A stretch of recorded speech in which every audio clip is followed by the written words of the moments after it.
आता एका वेगळ्या सिनेमाबद्दल बोलूया। अलका आठले निर्मित आम्ही का तिसरे या सिनेमाचं शूटिंग नुकतंच मुंबईत पार पडलं। नावावरूनच वेगळ्या धाटणीच्या वाटणाऱ्या या सिनेमाचं काय वैशिष्ट्य आहे पाहूयात या रिपोर्टमध्ये।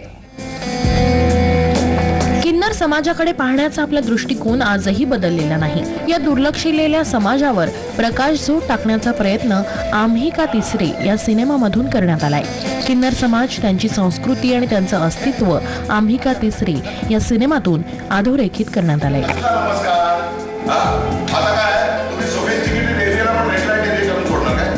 या सिनेमाचं दिग्दर्शन रमेश मोरे यांनी केलं असून या सिनेमाची निर्मिती अलका कुबल आठले यांनी केली आहे।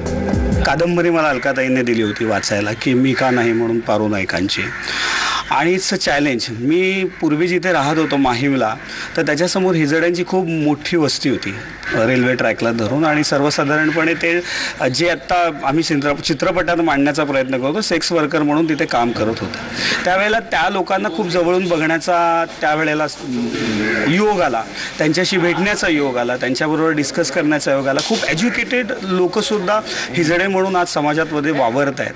त्यांना नोकऱ्या नाही आहेत, त्यांना स्वतःचं अस्तित्व नाही आहे, ते अस्तित्व शोधत आहेत। आणि ज्यावेळेला ही कादंबरी वाचली, ती कादंबरी वाचल्यानंतर असं लक्षात आलं की आपण बरेच वर्ष जो मुद्दा मनात घोळतोय तो या माध्यमातून आपल्याला मांडता येऊ शकतो। आम्ही याच्यात ऑथेंटिसिटी जपण्याचा खूप प्रयत्न केला आहे। या लोकेशनच्या बाबतीत ॲक्च्युअल लोकेशन आर्टिस्ट आहेत, ते 80% तेच आर्टिस्ट आहेत, म्हणजे त्यांच्या समाजाचे आर्टिस्ट आहेत। आणि यात मी लक्ष्मीचं फार मोठं म्हणजे मी म्हणेन योगदान आहे की लक्ष्मीने आम्हाला खूप कोऑपरेट केलं की त्याबद्दल एवढं मटेरियल पुरवलं, माहिती तिने दिली की त्यांच्या डॉक्युमेंटरीज हे ते माहिती सांगणं, त्यामुळे आम्हाला ही स्क्रिप्ट खूप छान बनवता आलं।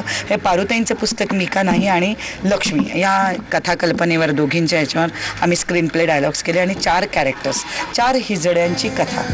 या सिनेमाचं वैशिष्ट्य म्हणजे या सिनेमामध्ये मिलिंद गवळी, लक्ष्मी त्रिपाठी यांच्याशी साधर्म्य साधणारी भूमिका साकारतायत। बिग बॉस मध्ये लक्ष्मी त्रिपाठी यांचं नाव अधिकच चर्चेला गेलं आणि आता सिल्वर स्क्रीनवरही लक्ष्मी त्रिपाठी यांची जीवन कथा दिसणार आहे।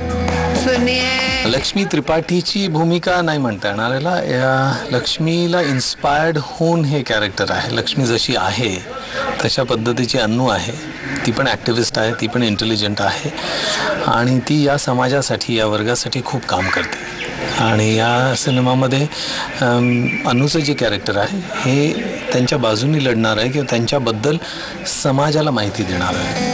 एकूणच तृतीयपंथीयांच्या कथा आणि व्यथा या सिनेमामध्ये मांडण्यात आल्यात आणि निर्माता दिग्दर्शकांचा हा प्रयत्न नक्कीच स्तुत्य आहे असं म्हटलं तर वावगं ठरणार नाही। झी24 ताससाठी जयंती वाघधरेसह ब्युरो रिपोर्ट, मुंबई।